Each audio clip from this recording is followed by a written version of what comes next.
प्रत्येक माणसाला अधिकार दिलेला आहे. लोकशाहीमध्ये प्रत्येक माणसाला अधिकार दिलेला आहे मतदानाचा. तो मतदानाचा अधिकार असा आहे की मतदान केलं तुम्ही तर मतदान केल्यानंतर काय होतंय, तो माणूस आपल्याला प्रतिनिधी म्हणून निवडून देता येतो. आपल्या आवडीचा माणूस काय करतो, आपण मतदान करतो म्हणजे त्याला वोट देतो. मग ते जे वोट आहेत ना ते सगळे मोजतात. ज्याचे वोट जास्त असतात तो माणूस निवडून येतो. त्यामुळं लोकशाहीमध्ये एक एक मताला फार महत्व आहे.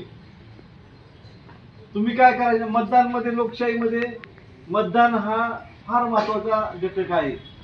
अधिकार हा कुणाला असतो, ज्याचे वय 18 वर्ष झालेले आहे.